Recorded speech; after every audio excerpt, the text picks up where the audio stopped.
जो पठान है, जो सूबा खैबर पख्तूनख्वा के लोग हैं, उसे लाहौर या पंजाब के अंदर क्यों नहीं जगह दी जाती? यार पेशावर के आर्टिस्टों को बड़ा निगलेक्ट किया जाए। दुनिया पूरी डिजिटल प्लेटफॉर्म पे आ गई। इंडिया जो है काफी रिसर्च कर रहा है हमारी चीजों पे। ऑफ द रिकॉर्ड बता रहा था आपको कि मैंने अभी रिसेंट एक गाना था जो कि हिंदको लैंग्वेज का गाना, नवाजिश बट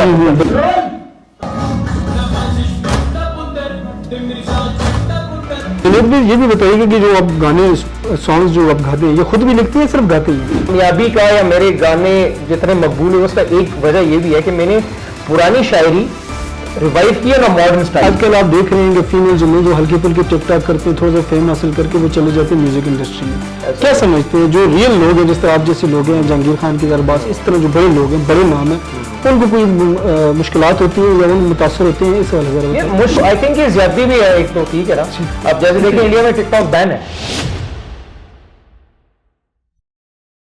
बिस्मिल्लाहिर्रहमानिर्रहीम।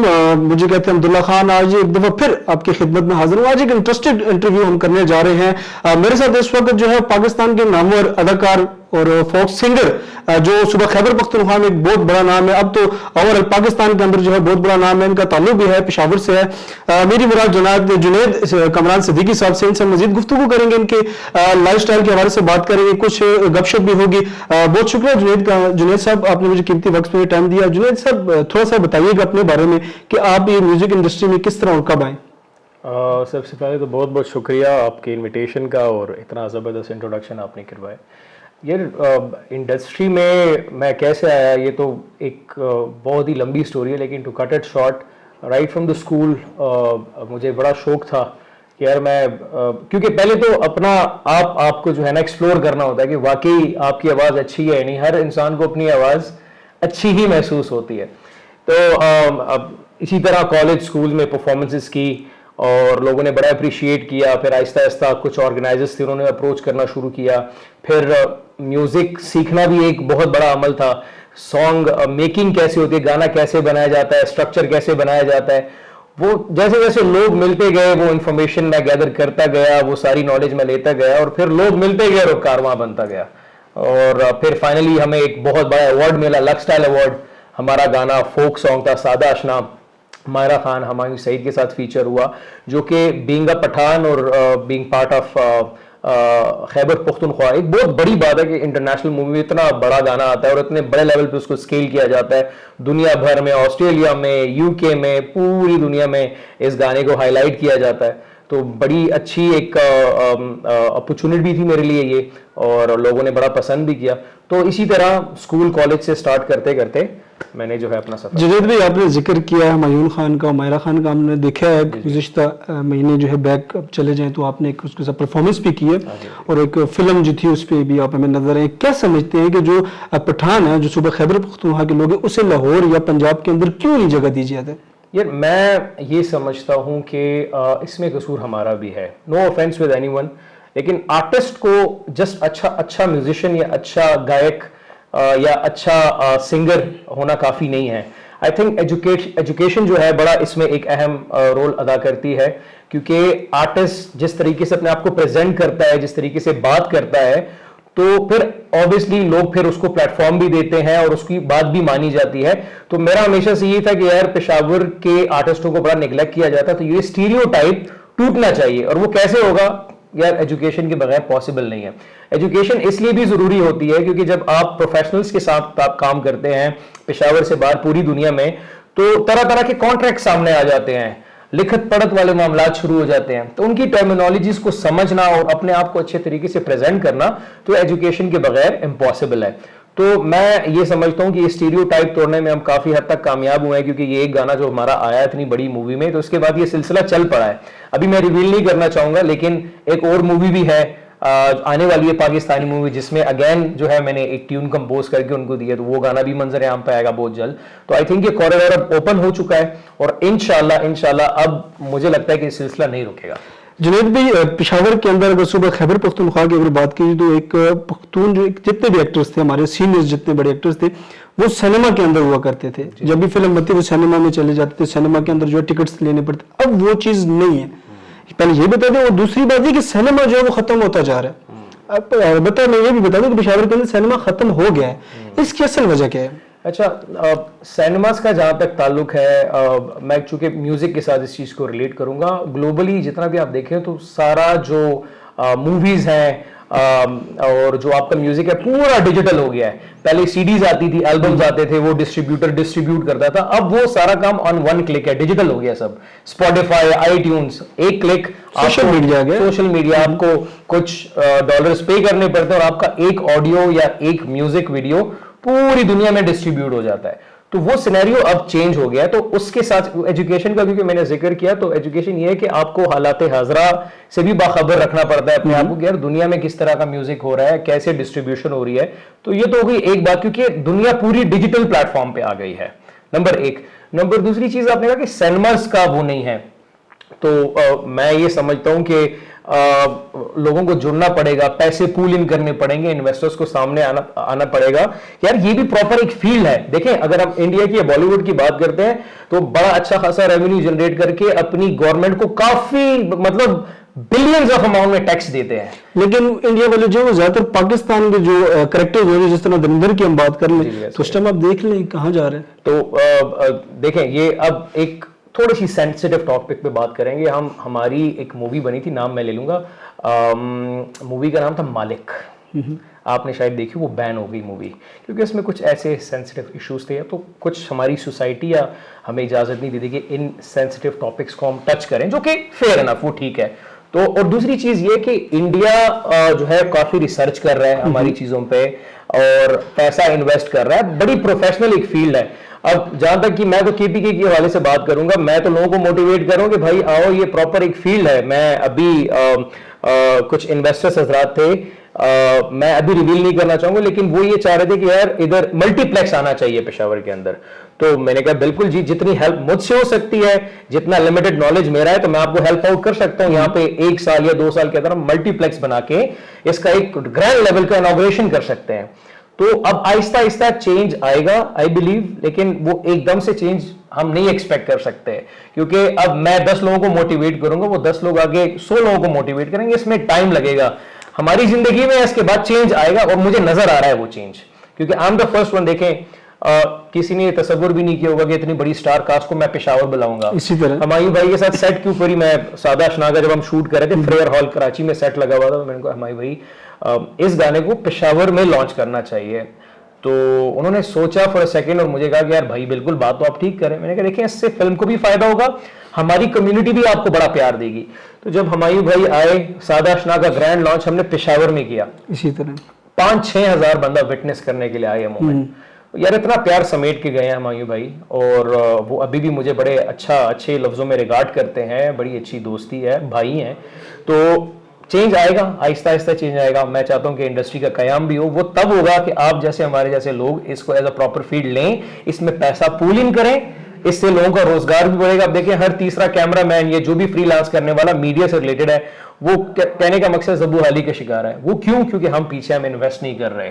अब मैंने, जिस तरह मैं ऑफ द रिकॉर्ड बता रहा था आपको कि मैंने अभी रिसेंट एक गाना था जो कि हिंदको लैंग्वेज का गाना, नवाजिश भट्ट, बिल्कुल इफ्तिखार कैसर साहब हमारा पेशावर का एक जाना माना नाम है, अल्लाह उनको गरीब की रहमत करे। उनका एक लिखा हुआ मज़ाहिया मुकालमा, उसको मैंने रिक्रिएट करके मैं गया जी, मैंने उसकी शूट की एवरव्यू स्टूडियो में, जहाँ पे बड़ी बड़ी मूवीज या कमर्शियल शूट होते हैं। वो किस लिए किया? उसके साथ उस सेट के ऊपर 60-70 बंदा मेरा साथ जुड़ गया, उनका भी रोजगार है।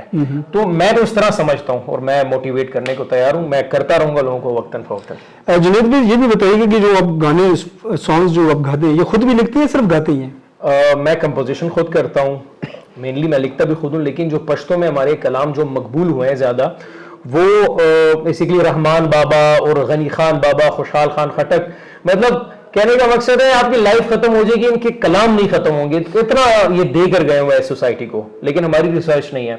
तो ये आइडिया बेसिकली मेरे माइंड में हमेशा से था कि यार हम वो पुरानी शायरी को रिवाइव करेंगे ना, मॉडर्न स्टाइल, क्योंकि अभी जेन जी है या अल्फा है या इसके बाद जो जनरेशन है वो बड़ा एडवांस म्यूजिक सुन रहे हैं, चाहे वो पठान हो या पंजाबी बोलने वाले हो, हिंदको बोलने वाले हो, बड़ा एडवांस म्यूजिक सुनने वाले हैं। तो मेरी कामयाबी का या मेरे गाने जितने मकबूल हुए उसका एक वजह ये भी है कि मैंने पुरानी शायरी रिवाइव किया ना मॉडर्न स्टाइल, तो यूथ उसके साथ कनेक्ट हो गई।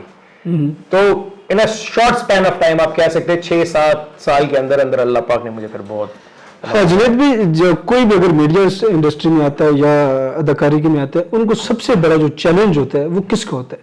ये चैलेंज तो देखें बेसिकली मैं यूथ को इसी उसमें मोटिवेट करता हूँ कि भाई आप चांस ना मांगे। मतलब हमारी यूथ का थोड़ा सा ये है कि दिमाग इस तरफ है कि मैं इंडस्ट्री जाऊंगा चांस मांगूंगा तो मुझे मिल जाएगा। नहीं सर, ये गलत स्ट्रैटेजी। आप अपने लिए प्लेटफॉर्म खुद क्रिएट करें। आजकल तो सोशल मीडिया है सर, अगर आप में टैलेंट है, वो पश्तो में कहते हैं नुअर पगू तो न पटेगी। तो अगर आप में टैलेंट है आपको कोई नहीं रोक सकता। तो आप अपने लिए प्लेटफॉर्म क्रिएट करें rather than looking for a chance. Number एक चीज। फिर दूसरी चीज ये कि चैलेंजेस तो हर जगह पे है। देखिए मुझे भी बड़े चैलेंजेस थे पहले, ठीक है ना, क्योंकि आई बिलीव ये आपका एक अलग सा शौक है म्यूजिक, आपको पैसा इन्वेस्ट करना पड़ता है, आप माँ बाप से मुतालबा नहीं कर सकते इस शौक के लिए, ठीक है। तो आहिस्ता आहिस्ता जब मैं, क्योंकि मैं रियल स्टेट एक कंपनी भी मैं चला रहा था, साथ साथ मैंने कॉर्पोरेट डीलिंग्स भी की हैं, तो आहिस्ता आहिस्ता मैंने खुद ही फाइनेंस करना शुरू किया अपने प्रोजेक्ट। हम पठान लोग हैं, जब हम घर से कुछ चीज इसके बारे में मांगते हैं तो उनका ज़हन किसी और तरफ चला जाता है। तो आप ये भी कह सकते हैं, लेकिन आई बिलीव ये एक अलग सही शौक है आपका ना, मतलब वो हॉबी लगता है माँ बाप को। फिर आहिस्ता आहिस्ता जब फैमिली ने देखा कि यार नहीं ठीक है, he is good into music और इसको लोग भी पसंद कर रहे हैं, तो फिर शुरू में रिस्ट्रिक्शंस की भी मैं बात करूं सर, शुरू में होती है। मेरी वालदा थोड़ा सा हिचकिचाती थी कि यार ये म्यूजिक कर रहा है, मैं कैसे बताऊंगी लोगों के वो। लेकिन अब अल्हम्दुलिल्लाह I am the most wanted person my whole family, क्योंकि मैंने मतलब एक तरीके से अपने केपीके को मैंने इज्जत दिलवाई है। मैंने इतने बड़े लेवल के ऊपर अपने आप को प्रेजेंट किया, अपने लोगों को प्रेजेंट किया। और जब मजे की बात, जब मुझे ये अवार्ड मिल रहा था तो मैंने पश्तो में स्पीच की अपने पठान लोगों के, जिन्होंने मुझे वोट किया था भाइयों के लिए। तो आई थिंक बड़ा अच्छा एक्सपीरियंस। दूसरा ये कि फैमिली की तरफ से शुरू में रिस्ट्रिक्शंस, बाद में जो है वो आहिस्ता आहिस्ता खुद ही मेरे साथ जो है यूज्ड टू हो गए। जुनैद भी, इंसान जब पॉपुलर होता है या फेम हासिल करता है, उसको सोशल मीडिया के अंदर जो है बहुत ज्यादा ट्रोलिंग का सामना करना पड़ता है। फॉर एग्जांपल अगर कोई भी स्पीच करनी पड़ती है, कुछ चीज बोलना पड़ती है, तो आपको बड़ा सोच के वो करना पड़ता है। अगर खुदा ना हो कोई चीज निकल जाए तो उस पर ट्रोलिंग का सामना करना पड़ता है। इस हवाले से जरा बताइएगा कि आप इसको किस तरह मैनेज करते हैं? यार मैं तो कोशिश ये करता हूँ कि थोड़ा कम ही बात करूं, अपनी म्यूजिक के हवाले से ही बात करूं, कोई सेंसिटिव टॉपिक पे या इश्यूज के ऊपर मैं बात ना करूं, क्योंकि एज अ म्यूजिशियन मैं अपनी म्यूजिक के ऊपर ही बात कर सकता हूं। आप शायद आप मुझे फॉलो करते हैं नहीं, मैं इतना ना लाइव आता हूं ना टिकटॉक के ऊपर इतनी रैंडम वीडियोस बनाता हूं, नहीं। मैं हर 5-6 महीने के बाद एक अच्छा बड़े लेवल का म्यूजिक वीडियो मैं लॉन्च करता हूं, उसकी प्रॉपर लॉन्चिंग होती है। तो मैं वो अलग से ही मैं फिर भी बन जाती हैं कंट्रोवर्सीज, राइट। मतलब अगर 90% लोग आपको पसंद कर रहे हैं, 10% फिर भी आ जाते हैं आपको ट्रोल करने के लिए। तो उसको बस हैप्पीली वो जो फीडबैक होता है उनको अपने सीने के ऊपर लेना पड़ता है भाई। हाँ, we can not do anything. थोड़ा सा हम चले जाते हैं टिकटॉक के ऊपर। आपने जिक्र टिकटॉक का किया, आजकल आप देख रहे हैं कि फीमेल जो हल्की फुल्की टिकटॉक करते हैं, थोड़ा सा फेम हासिल करके वो चले जाते हैं म्यूजिक इंडस्ट्री में। क्या समझते हैं जो रियल लोग हैं, जिस तरह आप जैसे लोग हैं, जहांगीर खान की दरबार, इस तरह जो बड़े लोग हैं, बड़े नाम है, उनको कोई मुश्किलात होती है या उन मुतासर होते हैं? इस वाले जरा बताइए। मुश्किलात तो देखें नहीं होती, क्योंकि जिस तरह मैंने कहा अगर आप में टैलेंट है तो आपको कोई नहीं रोक सकता। दूसरी चीज ये है कि हाँ जरूर थोड़ा सा मुझे उस पर ताज्जुब होता है। वो क्यों कि एक आर्टिस्ट है यार 10-12 साल मेहनत करके यार उसने एक अपना मकाम बनाया है, आउट ऑफ नोवेयर कोई ऐसी चीज आ गई सोशल मीडिया के ऊपर, रातों रात वो फेम हो गया। तो आई थिंक ये ज्यादती भी है एक तो, ठीक है ना। अब जैसे देखिए इंडिया में टिकटॉक बैन है, आपको पता होगा इस बात का। टिकटॉक इसलिए बैन है क्योंकि वो उनको पता है कि यार हमारी जो मेन इंडस्ट्री है उस पर इतना पैसा इन्वेस्ट हो रहा है, वो तो कहीं नहीं रह जाएंगे ना। तो ये चीज है। तो मुझे ऐसा लगता है कि ये ठीक नहीं है। अगर आपको म्यूजिशियन बनना है या आपको अच्छा स्पोक्स पर्सन मोटिवेशन, इसमें तो प्रॉपर आप एक अपनी मेहनत करो, आप लोगों से मिलो, आप अपने बलबूते के ऊपर आओ, तो तब मैं मानूंगा ठीक है। लेकिन ये जो शॉर्टकट्स है ना, अगर लेट से एक रात में कोई वायरल हो गया तो कहने का मतलब फेड आउट भी हो, लेकिन के अंदर जो है अगर रात को वीडियो अपलोड करते हैं, सुबह उसको फेम मिलती है, तो अगले दिन वो गाने में होते हैं। तो लेकिन वो आई बिलीव वो एक शॉर्ट स्पैन ऑफ टाइम के लिए होता है। क्योंकि देखिए मैं आपको बड़े मजे का एक वाकया सुनाता हूँ। शुरू में जब मैं गाने बना रहा था, मैंने बाबा बुल्ले शाह के कलाम और काफी ऐसे, तो मेरे गाना मेरा वायरल नहीं हो रहे थे, मेरा म्यूजिक मकबूल नहीं हो रहा था। तो मैं सोचता था अल्लाह पाक क्या हो रहा है, मैं म्यूजिक छोड़ दूं, क्या करूं। मैं बड़े बड़े कॉम्पिटिशन्स में गया, Pepsi battle of the band, ये वो। फिर जब मुझे आहिस्ता आहिस्ता पजीराई मिलने लगी ना, तो मुझे अल्लाह की मसलियत समझ आई सर। उसमें वो मसलियत ये थी ना कि अल्लाह ने मुझे टुकड़ों टुकड़ों में थोड़ी थोड़ी करके कामयाबी नसीब फरमाई। क्यों? क्योंकि मेरी आंखें यहाँ ना लग जाए, मुझ में तकब्बुर ना आ जाए। अगर मैं रातों रात मेरा म्यूजिक भी फेमस हो जाता, मुझे लोग इज्जत देने लगते, तो इस बात में 90% अंदेशा ये था कि मुझ में गरूर आ जाता सर। तो अब जाके मुझे अल्लाह की मसलियत समझ आती कि अल्लाह पाक ने मुझे लंबी रेस का घोड़ा बनाना था, इसलिए आहिस्ता आहिस्ता मेरे प्रोजेक्ट्स में बरकत आती गई, लोग मिलते गए, कारोबार बनता गया, और आगे भी इंशाल्लाह भी देखें कितने प्रोजेक्ट्स हैं मेरे पास, हम कर रहे हैं। तो आई बिलीव मैं बहुत शुक्र अदा करूंगा अल्लाह का कि मुझे एक रात में अल्लाह ने कामयाबी नहीं दी। I have came through a long way, 9, 10, 12 साल लगे सर मुझे। जुनैद भी थोड़ा सा चले जाते हैं, जिस तरह तालिबान की तरफ से कहा गया था कि एबटाबाद के अंदर जो है वो, एबटाबाद के अलावा पेशावर नौशहरा के अंदर भी उन्होंने जिक्र किया, लेकिन इस टाइम आप एबटाबाद के अंदर मौजूद, उन्होंने कहा जी हमने ड्रोन हमला कर दिया, ये हो गया, बला बला। आप इस वक्त एबटाबाद के अंदर मौजूद है, आपने यहाँ पर खुद अफ्तारी की, आप इस हवाले से जरा बताइएगा क्योंकि आजकल जंगबंदी भी चल रही है। मैं आज एबटाबाद आया हूँ, अफ्तार दस्तरखान का एहतमाम था, तो रोज़मर्रा के मामलात वैसे ही चल रहे हैं, कुछ भी नहीं ऐसी चीज़। और फिर अगर कुछ होता भी है खुदा ना खास्ता, तो हमारी आर्म फोर्सेस हैं, हम इतना यकीन है हमें कि वो उनको मुंह तो जवाब दे सकते हैं, तो हमें घबराने की कोई ज़रूरत नहीं है। हम खड़े हुए अपनी फ़ौज के साथ और फ़ौज हमारे साथ खड़ी हुई है, तो इस चीज़ का हमें बिलीव है। और बाकी रोज़मर्रा के मामला पेशावर में भी चल रहे हैं, पूरे पाकिस्तान में चल रहे हैं। इसी तरह आखिरी सवाल करते हैं कि आपके दिल के करीब जो गाना है जी जी, वो जरा सा बता दें कि कौन सा, या जिस पे आपने ज्यादा मेहनत की हो, कि आपके आने के इस पे मैंने बड़ी मेहनत की है, बड़ी थकावट उस पे आपने देखी, वो जरा सा हमें बता दें। खुद का जो मुझे पसंद है वो, although कितना मकबूल नहीं हुआ वो प्रोजेक्ट पेशावर, एक मूवी हमने प्रोड्यूस की थी, उसमें आया था एक गाना, बाबा बुल्ले शाह का एक कलाम, अगर आप कहते हैं तो आपको मैं जरा सा कर दें, दो कहते हैं कि आप पंजाबी आप समझ लेते हैं। इश्क कमोखा किसे नू यार बड़ा औखा, प्यार प्यार ते हर कोई करदा, करके प्यार निभाना औखा, हर कोई दुखा दे हस लेंदा, किसी दा दर्द वंडोना पैंदा, गल्लां नाल रुतबे नहीं बढ़दे, जोगी बेस वटोना पैंदा, इश्क कमाना औखा, किसे नू यार बनाना औखा।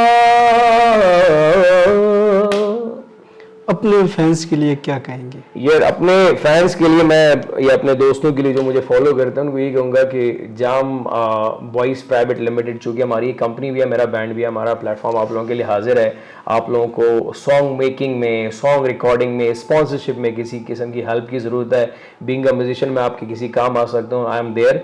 हम इस मिशन पे है कि हम पेशावर की, अपने केपी की इंडस्ट्री को और बड़ा बनाएं, इंटरनेशनल आर्टिस्ट आए, यहाँ पे एक कॉरिडोर ओपन हो, तो उसके लिए जितना भी होगा, ये जो यंगर लॉट हमें फॉलो कर दिए, so I am there for you. और एक और मैसेज मैं देना चाहूँगा, जिसका मैंने अपनी गुफ्तगू के आगाज में कहा कि आप अपने लिए प्लेटफॉर्म क्रिएट करें rather than looking for a chance. तो प्लेटफॉर्म आप जब क्रिएट करेंगे, अपनी वैल्यू आप क्रिएट करेंगे ना, तो खुद लोग अट्रैक्ट होना शुरू हो जाएंगे आपकी तरफ। Thank you. बहुत शुक्रिया। ये थे जुनैद कमाल सिद्दीकी साहब, जो इस टाइम जो है पाकिस्तान के अंदर जो है इनका बहुत बड़ा नाम है, और पेशावर से इनका ताल्लुक था, जिस तरह मैंने शुरू में आपको बताया है। और इनसे हमने कुछ तल्ख सवालात भी किए, कोई गपशप भी की, इंडस्ट्री के हवाले से भी इनसे हमने बात की, बड़े खुल के इन्होंने जो है वो इन्होंने जिक्र भी किया और बड़ी तफसील से इन्होंने बात की है। तो अगले प्रोग्राम तक मुझे दीजिए इजाजत। अल्लाह हाफिज़।